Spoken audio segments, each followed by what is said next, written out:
હવે નજર કરીએ વિગતવાર સમાચાર પર। રાજકોટના ગોંડલમાં ચર્ચાસ્પદ બનેલા રાજકુમાર જાટના મોતના કેસમાં ગણેશ ગોંડલને મળેલી ક્લીન ચીટ મામલે ફરિયાદી પક્ષના વકીલે ગંભીર આક્ષેપો કર્યા છે। ફરિયાદી પક્ષના વકીલ દિનેશ પાતરે તપાસ એજન્સી અને પોલીસ પર આરોપ લગાવ્યા છે। તેમણે કહ્યું કે શરૂઆતથી જ આરોપીઓને બચાવવાનો પ્રયાસ કરવામાં આવ્યો હતો અને ઉતાવળમાં ક્લીન ચીટ આપવામાં આવી છે। તેમણે વધુમાં આરોપ મૂક્યો કે એસઆઈટીની તપાસ દરમિયાન આરોપીઓએ સહકાર આપ્યો નહોતો અને મહત્વના પુરાવાઓનો નાશ કરવામાં આવ્યો છે। સાથે જ ઘટનાના તમામ સીસીટીવી ફૂટેજ જાહેર ન કરીને માત્ર અડધા ફૂટેજ બહાર પાડવામાં આવ્યા હોવાનું પણ તેમણે કહ્યું છે।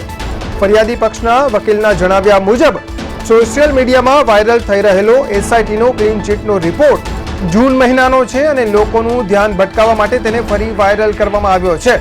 તેમણે સ્પષ્ટ કહ્યું કે હાઈકોર્ટે હજુ સુધી કોઈ ક્લીન ચીટ આપી નથી અને ન્યાય માટે ફરિયાદી પક્ષ હાઈકોર્ટમાં કાનૂની લડત ચાલુ રાખશે।